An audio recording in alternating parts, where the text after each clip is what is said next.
কাঠের ফার্নিচার পরিষ্কার করার জন্য মানে নতুনের মতো চকচকে ঝকঝকে করার জন্য বাইরে থেকে মিস্ত্রিও ডাকতে হবে না, আর 1 টাকাও খরচ করতে হবে না। তার জন্য ঘরে একটা লিকুইড তৈরি করব।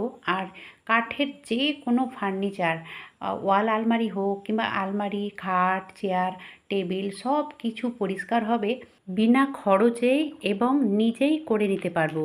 খুবই সহজ পদ্ধতি। তো তোমরা দেখতে পাচ্ছ আমি এখানে খাটটাকে পরিষ্কার করছি। তো যে লিকুইডটা আমি তৈরি করেছি সেটা দিয়েই মানে পরিষ্কার করতে লেগেছি। আর লিকুইডটা আমি কিভাবে তৈরি করেছি সেটাও আমি তোমাদের দেখাবো। তোমরা পুরো ভিডিওটা দেখতে থাকো, মানে স্কিপ না করে পুরো ভিডিওটা দেখতে থাকো। তার জন্য বাজারেও যেতে হবে না এক্সট্রা করে, আর 1 টাকাও খরচ হবে না। ঘরে থাকা কিছু জিনিস দিয়ে এই লিকুইডটা তৈরি করব। তো প্রথমে যেটা করতে হচ্ছে সেটা হচ্ছে, এই যে খাট বা যে কোনো ফার্নিচার যখন পরিষ্কার করব তখন খেয়াল রাখতে হবে যদি মানে প্রচুর পরিমাণে ধুলো টুলো থাকে সেই ধুলোটাকে আগে পরিষ্কার করে নিতে হবে। মানে একটা শুকনো কাপড় দিয়ে ধুলোটাকে মুছে নিতে হবে। এই যে তোমরা দেখতে পাচ্ছ এটা ডাইনিং টেবিলে কত ধুলো জমে আছে। তো আমি এই ভিডিওটা তোমাদের সঙ্গে শেয়ার করব বলে বেশ কয়েকদিন থেকে এটা পরিষ্কার করিনি। তো যাই হোক, প্রথমে শুকনো কাপড় দিয়ে এটাকে মুছে নেব, মানে ধুলোটাকে টেনে নেব। ধুলোটা টেনে নেওয়ার পরে ওই লিকুইডটা দিয়ে পরিষ্কার করব। তোমরা দেখে বুঝতে পারছো যে এটা এখন মানে দেখে পুরনো পুরনো লাগছে, আর হবেই না কেন, এটা 20 বছর আগের, মানে 20 বছর পুরনো এই ডাইনিং টেবিল। তো এই যে লিকুইডটা আমি তৈরি করেছি এটা দিয়ে যখন মুছা দেব, মানে মুছে নেব, তখন দেখবে একবারে মনে হবে যে এক্ষুনি এটাতে বার্নিশ করা হয়েছে। কারণ এই লিকুইডটা দিয়েই আমি কাঠের ফার্নিচারগুলো পরিষ্কার করি। তো এই দেখো বন্ধুরা, আমি নিয়েছি একটা নরম কাপড়, যে গেঞ্জির কাপড়গুলো হয়, যদি স্যান্ডো গেঞ্জির মানে স্যান্ডো গেঞ্জি থাকে তো সেই কাপড় দিয়েও ভীষণই ভালো হবে।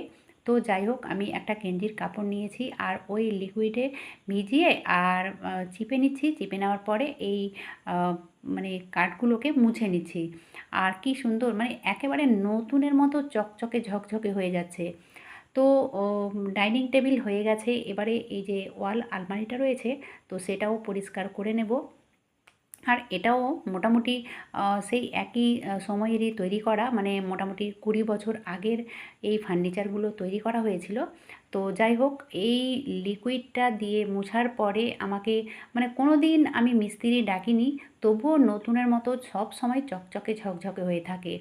তো এই দেখো, মানে এইভাবে মুছে নেওয়ার পরে আর কোনো জল টল বা কিছু দিতে হবে না, শুধু এই লিকুইডটাতে কাপড়টা ভিজিয়ে আর এইভাবে মুছে নিতে হবে।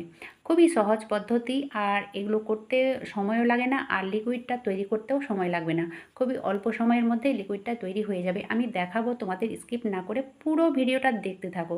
যতই পুরনো ফার্নিচার হোক না কেন, এই লিকুইডটা দিয়ে মুছা দিলেই একেবারে নতুনের মতো চকচকে হবে, মানে না করলে ব্যাপারটা বুঝতে পারবে না। তো আমি বলবো অবশ্যই তোমরা একবার হলেও এইভাবে ট্রাই করে দেখবে, মানে একবার করলেই বারবার এটাই করবে, মানে এটা দিয়ে এই ফার্নিচারগুলো পরিষ্কার করবে।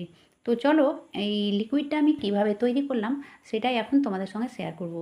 তো সর্বপ্রথমে আমি নিয়েছি একটা প্যান, আর ওতে দিয়ে দেব 1 কাপ মতো জল। ঠিক আছে, যদি তোমাদের খুব বেশি ফার্নিচার থাকে তাহলে 2 কাপ পরিমাণে জলটা নিয়ে নেবে। ঠিক আছে, আর আমি 1 কাপ পরিমাপে জল নিয়েছি। তারপরে দেখো, এই জলটা যখন গরম হয়ে উঠবে, মানে ফুটে উঠবে, তখন এতে দিয়ে দেব 1 চামচ ভর্তি করে চা পাতি। তো 1 কাপ জলের জন্য 1 চা চামচ ভর্তি করে আমি চা পাতা দিয়েছি। তোমরা যদি বেশি জল নাও তাহলে চা পাতাটাও একটু বেশি দিতে হবে, মানে 2 কাপ যদি জল নাও তাহলে 2 চামচ চা পাতি দিয়ে দেবে। ঠিক আছে, তারপরে দেখো এটা মোটামুটি 1 মিনিট মতো বয়েল করে নিতে হবে, মানে 1 মিনিট ফুটিয়ে নিতে হবে। তো 1 মিনিট হয়ে গেছে, এবার আমি চুলাটাকে বন্ধ করে দেব। আর বন্ধ করে দেওয়ার পরে এই জলটাকে, মানে এই যে চাটা আমি তৈরি করলাম, তো সেটাকে ঠান্ডা করে নিতে হবে। তো চলো, এটাকে আমি ঠান্ডা করে নিয়েছি। ঠান্ডা করে নেওয়ার পরে যেটা করব সেটা হচ্ছে এটাকে ছেঁকে নেব। ছেঁকে নেওয়ার পরে এটাতে আরও দুটো জিনিস অ্যাড করব, যেটা প্রত্যেকের ঘরে ঘরে সব সময় থাকে। মানে সেটার জন্য যে বাজারে যেতে হবে সেটা নয়। তো যাই হোক, আমি এই মানে চাটাকে ছেঁকে নিয়েছি। তারপরে এতে দিয়ে দেব 1 চামচ ভিনিগার। এবারে ব্যাপার হচ্ছে ভিনিগার অনেকের ঘরে সবসময় থাকে না, তাহলে তোমরা কি করবে? তো খুবই সহজ পদ্ধতি মানে অপশান রয়েছে, সেটা হচ্ছে লেবু। এই যে এক মানে ১ ফাঁক লেবুর এখানে লেবুর রসটা গেলে দিলেই হবে। তো যাই হোক, ভিনিগার থাকলে ১ চামচ ভিনিগার দিয়ে দেবে, আর যদি ভিনিগার না থাকে তাহলে ১ চামচ লেবুর রস দিয়ে দেবে। তারপরে দেখো এখানে আমি কয়েক ফোঁটা দিয়েছি নারকেল তেল, মানে চা চামচের ৪ ভাগের ১ ভাগ নারকেল তেলটা দিয়ে দিতে হবে। তো অন্য কোনো তেল দিলে ঠিক হবে না, নারকেল তেলটাই দেবে, ঠিক আছে? তারপরে দেখো গেঞ্জির কাপড় মানে নরম কাপড় অবশ্যই নিতে হবে। আর এই জলে ভিনিগার আর নারকেল তেল দেওয়ার পরে অবশ্যই ভালোভাবে মিশিয়ে নিতে হবে। যেহেতু নারকেল তেল মিশবে না পুরোপুরিভাবে, তবুও এটা মানে খানিকক্ষণ ভালোভাবে নাড়াচাড়া করে নিতে হবে। ভালোভাবে মিশিয়ে নেওয়ার পরে এটা ব্যবহার করবে। তো আবারও আমি বলছি, যদি ধুলো থাকে তো অবশ্যই ধুলোটাকে আগে মুছে নিতে হবে। ধুলো মুছে নেওয়ার পরে তোমরা এই জল দিয়ে ঠিক এইভাবে যেভাবে আমি দেখালাম সেইভাবে কাপড়টাকে ভিজিয়ে আর চিপে নিতে হবে, আর এইভাবে মোছা দিতে হবে। তারপরে আর কিচ্ছু করা লাগবে না, সব ফার্নিচার হয়ে যাবে একেবারে নতুনের মতো চকচকে ঝকঝকে, মানে কোনো দিন বার্নিশ করা লাগবে না, ১ টাকাও খরচ হবে না, আর বাইরে থেকে মিস্ত্রিও ডাকতে হবে না।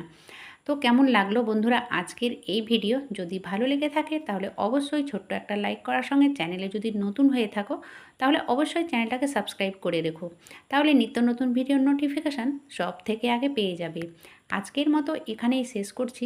এতক্ষণ আমার সঙ্গে আমার ভিডিও দেখার জন্য তোমাদের অসংখ্য ধন্যবাদ।